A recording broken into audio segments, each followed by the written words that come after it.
Good morning guys, welcome back to our mini series. कशात सगळे मजेत ना? खूप जण विचारतात की ब्लॉग का येत नाही, ब्लॉग का करत नाही.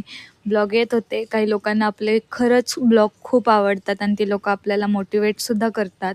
पण काही लोकं असतात ज्यांना आपली प्रगती सहन होत नाही. आपण कुठलीही नवीन गोष्ट काहीतरी चांगलं करत असेल तर त्या लोकांना ते डोळ्यामध्ये असं काटा टोचल्यासारखं टोचतं. असंच काहीतरी माझ्यासोबत झालं आणि खूप म्हणजे काही लोकं खूप चांगले बोलतात आणि काही लोकं डिमोटिवेट करून सोडतात आणि नुसते नावं ठेवतात आणि आपण पण होतो. त्याच कारणामुळं माझे ब्लॉग थोडेसे बंद झाले होते आणि मी बंद केले होते. पण इथून पुढं माझे ब्लॉग हे कंटिन्यू येतील आणि कंटिन्यू होतील. तुम्ही असंच आधी जसं माझ्यावरती प्रेम केलं आहे, ब्लॉगला भरभरून सपोर्ट केला आहे, लाईक्स, कमेंट, आताही तसंच करा. चॅनलला खूप सबस्क्राईब करा. आपले फॉलोअर्स वाढवा यूट्यूबचे सुद्धा.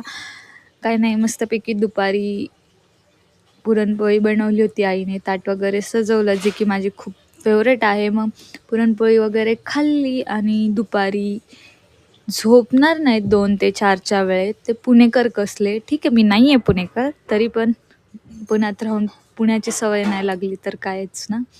स्किन केअर वगैरे केलं. उद्या होता आपला पेपर, तर मी थोडासा अभ्यास करायला बसले, जो की आपण करत नाही. पेपरचा अभ्यास हा 2 तास आधी किंवा आदल्या दिवशीच करणं हे मॅग्नेटरी आहे, कारण की आपल्याकडनं ते आधी तर काही होत नाही.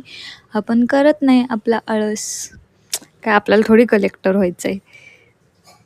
चलो, ये तो सब बात करने की बातें हो गई. अभ्यास वगैरे केला मस्तपैकी. त्यानंतर जेवले, अभ्यास वगैरे करून मस्तपैकी झोपी गेले. असा होता माझा आजचा दिवस. लाईक करा, कमेंट करा. असंच प्रेम राहू द्या.